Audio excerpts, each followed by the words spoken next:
सबको मेरा नमस्कार, जोहार। मैं दुलारी मुर्मू, गांव खरसत्ती और ससुराल का गांव मेरा झाड़वेड़ा है। और मैं यहाँ तक पहुँची हूँ, मेरे पीछे मेरे पति का बहुत बड़ा योगदान है। क्योंकि हर किसी के उन्नति के पीछे किसी का हाथ होता है। क्योंकि सुदूरवर्ती इलाके से आती हूँ और जीवन में बहुत ही संघर्ष की हूँ। मैं आप लोग को लगेगा नहीं, लेकिन मैं हकीकत से आप लोग को बताऊंगी। मैं 1988 की पास हूँ, मैट्रिक। इंटर 90 में क्रॉस की थी इंग्लिश की वजह से, तो 91 में इंटर। और ग्रेजुएशन एक बार 12 में घाटशिला कॉलेज से की थी, बीच में मेरा पढ़ाई रुक गया था।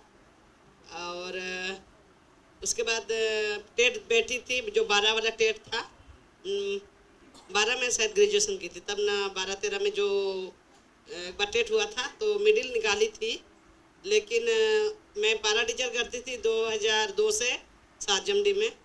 तो वहाँ उसमें सिलेक्शन नहीं हुआ मेरा कि कब आप स्कूल किए, कब आप पढ़ाए, कब आप मैंने पढ़ाई किए। तो उसी वजह से मेरा मिडिल स्कूल का टीचर्स में उसमें सिलेक्शन नहीं हुआ 12-13 में।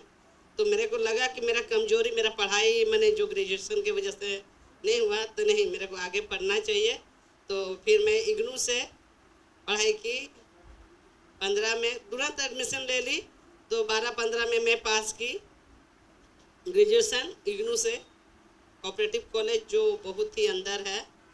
और वो जो पढ़ाई मैंने की है वो थोड़ा सा मैं ज़रूर बताऊंगी आप लोगों को। मेरा जो गरीबी का पोजीशन है, उस समय हम लोग को पैसा भी ये 2-2.5 हज़ार पारा टीचर में मिलता था, और उसी से मेरा संसार चलाना होता था, और उसी से मेरा पढ़ाई और सारा तैयारी। तो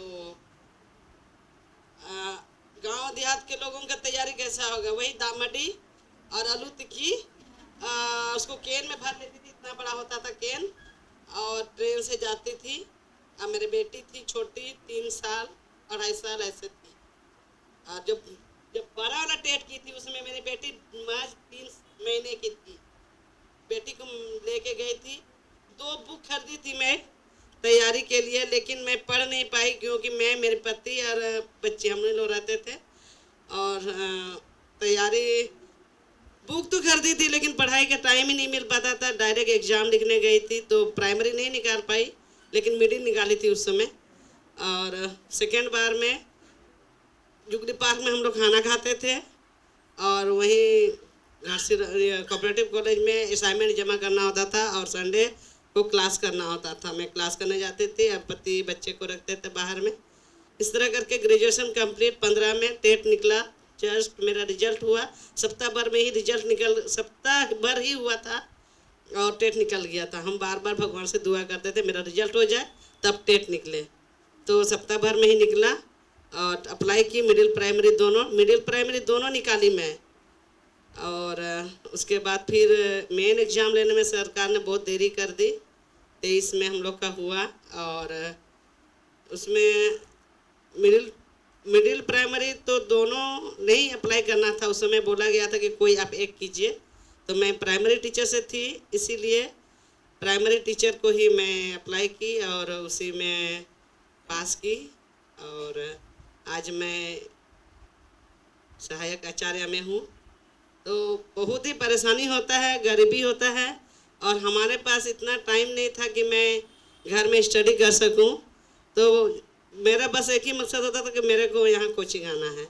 और स्कूल हम लोग पढ़ाते थे, मैं ही HM थी। HM मैंने हाफ माइंड, पूरा स्कूल चलाने के पीछे हाफ माइंड बने रहो। पूरा 24 घंटे रिपोर्ट्स देने होते थे, पढ़ाई का टाइम बिल्कुल नहीं मिलता था।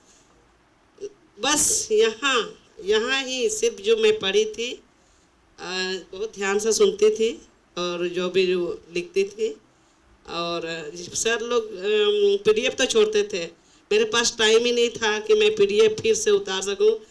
घर में जैसे सुबह का रूटीन होता था, सुबह उठो, खाना पकाओ, जल्दी जल्दी खाना को भरो टिफिन में, और स्कूल जाओ। स्कूल में 50 बच्चों को 9 से 3 पढ़ाओ। उसके बाद वहाँ से फिर यहाँ कोचिंग यहाँ में 3 साढ़े 3 से शुरू हो जाता था, 5-6 बजे तक जो भी। फिर जाते थे घर, फिर खाना पकाओ, खाओ, सो जाओ। बस मेरा यही रूटीन था। इस वजह से मैं घर में तो पढ़ाई नहीं कर पाती थी, बस यहाँ और यहाँ। बस यहीं में जो टुरू सर पढ़ाते थे, सर कंप्यूटर सर पढ़ाते थे, दीपिका मैडम पढ़ाती थी और सर जय किशोर सर पढ़ाते थे, वही जो यहाँ जो कान से सुनी, आँख से देखी, जो पढ़ी मैं, और उसी को दिमाग में बस घुमाते रहती थी। मेरे पास आज तक ना एक पन्ना का नोट है और ना ही मेरे पास कुछ भी नहीं है। अभी भी मेरे पास संपत्ति के तौर पर बस मेरा दिमाग में जो रिकॉर्ड है, बस वही संपत्ति के बल पर मैं आज यहाँ खड़ी हूँ। धन्यवाद। अपने संग तुझको वहाँ जन्नत से मुलाकात हो, पूरी हो तेरी हर दुआ, आशाएं मिले दिल की, उम्मीदें हंसे दिल की, अब मुश्किल नहीं कुछ भी नहीं।